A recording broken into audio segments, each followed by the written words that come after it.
more happy.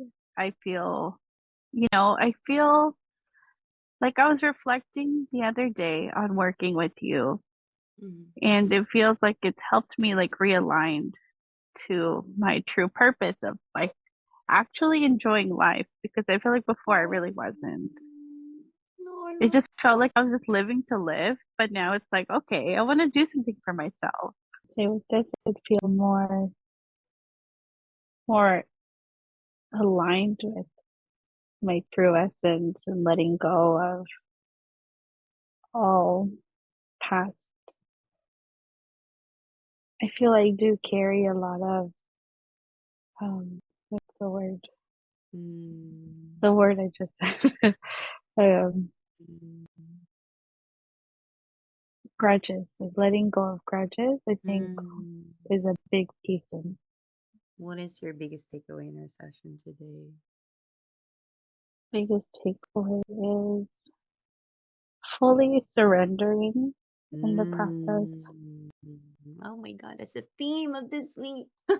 Not Yeah, picking and choosing how I want to heal, actually being devoted. yeah.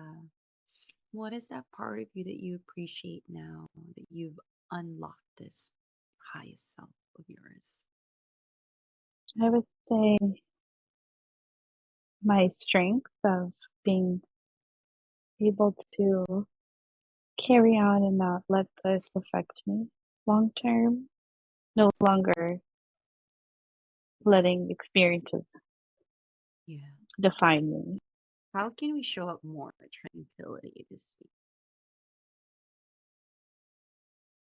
I think by setting a little more extra time for myself, like Mm, whether it's like maybe meditating. I think I want to try that.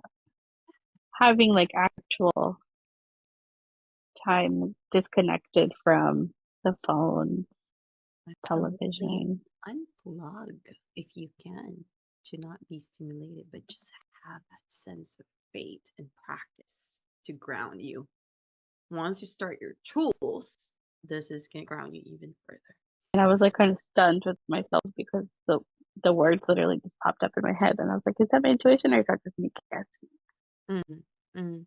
Well, our intuition is usually coming from when we're on a resting state, when we're not in a frequency of anger, it comes from a space when we're in a loving state. So just pay attention.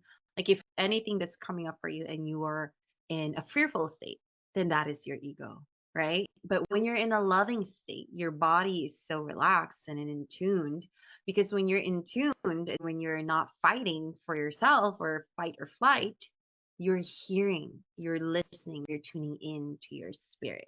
But when you are in in anger, in a sadness, or in a fight or flight mode, or in a survival instinct mode, what's usually going to come up? It's your ego, right? It's your ego who would want you to feel what? Safe and in comfort zone.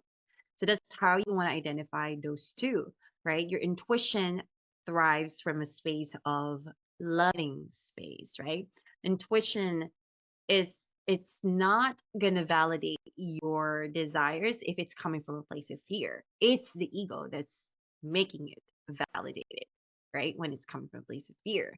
But if it's coming from a loving space, that is your intuition telling you, oh, go support yourself. Oh, go answer this if this is something that is coming up for you or something that popped in your mind, right? So just pay attention to your body. It's connected to how you are in a relaxing state, or are you in a like fight or flight mode?